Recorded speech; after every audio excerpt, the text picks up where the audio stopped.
For today's breakfast bite, I'm very pleased to welcome a new guest from Adventure Plus. His name is Wayne Solomon, and I've got him right here with me. Hello, Wayne. How are you? Hey Nathan, how you doing? Very well, thanks. How are you doing with the cold?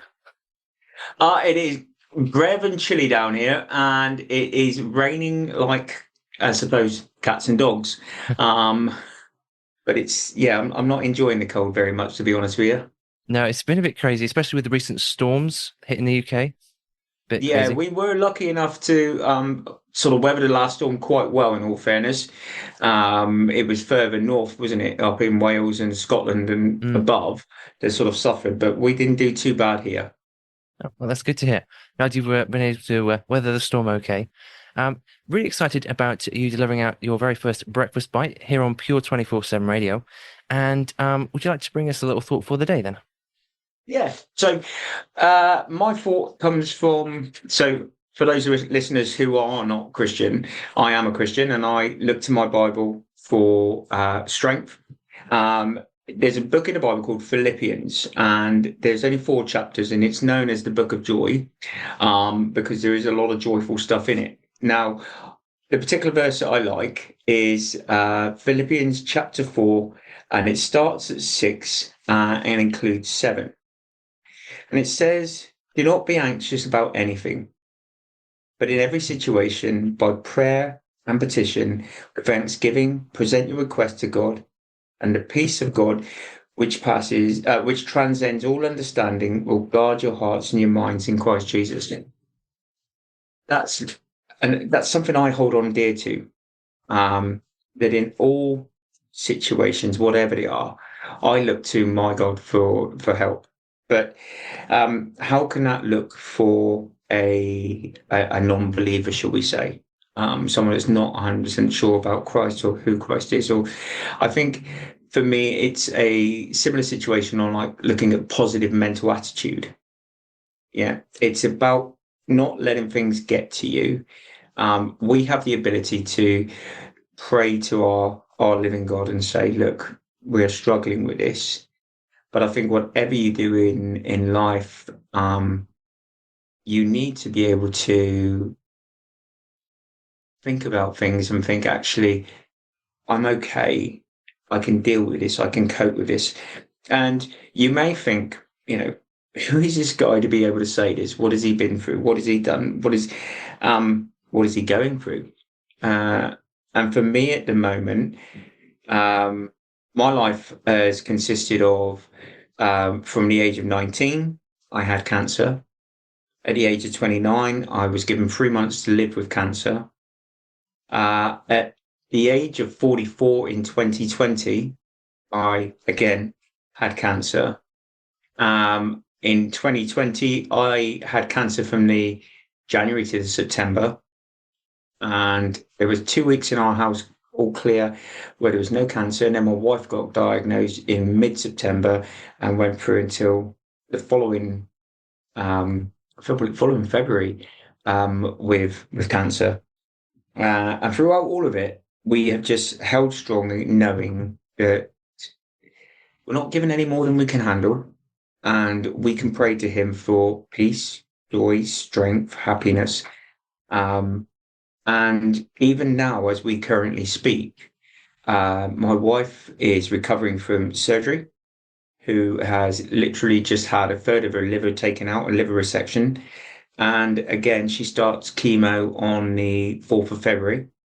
And I am currently awaiting a date for open heart surgery because with the amount of chemotherapy and radiotherapy I've had over the years, I am now having to have my aortic valve replaced. So I need to have open heart surgery.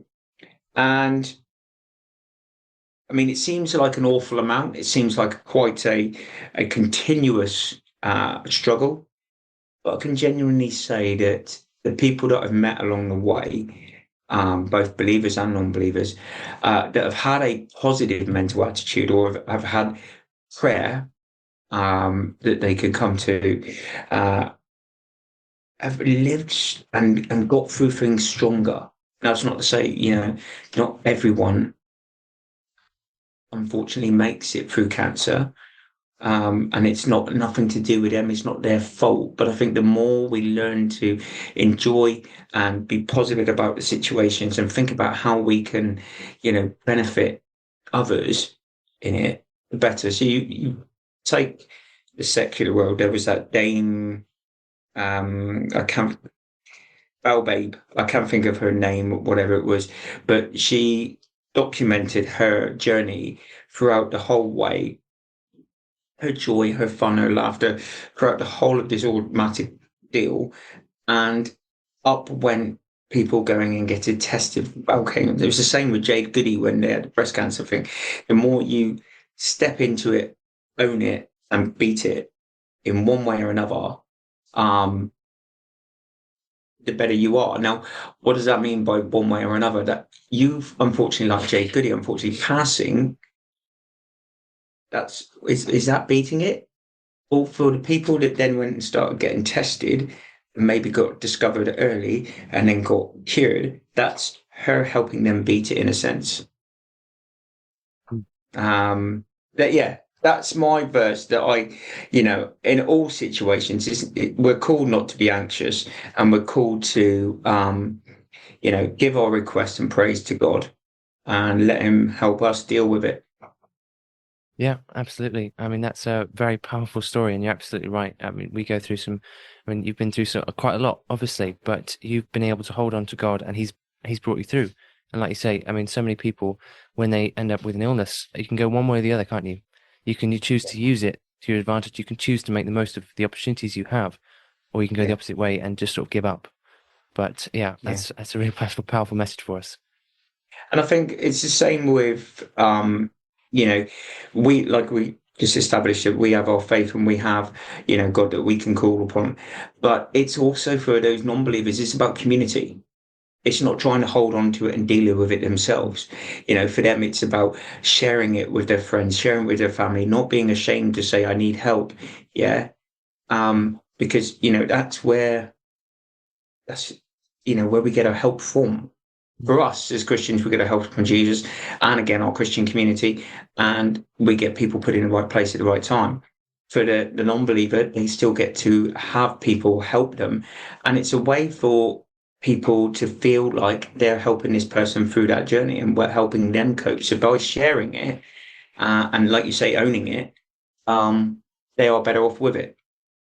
Absolutely. I mean, we are called to help shoulder one another's burdens. And when we do that, Hmm. it's amazing. I mean, what one person cannot carry, two people can carry with considerable ease.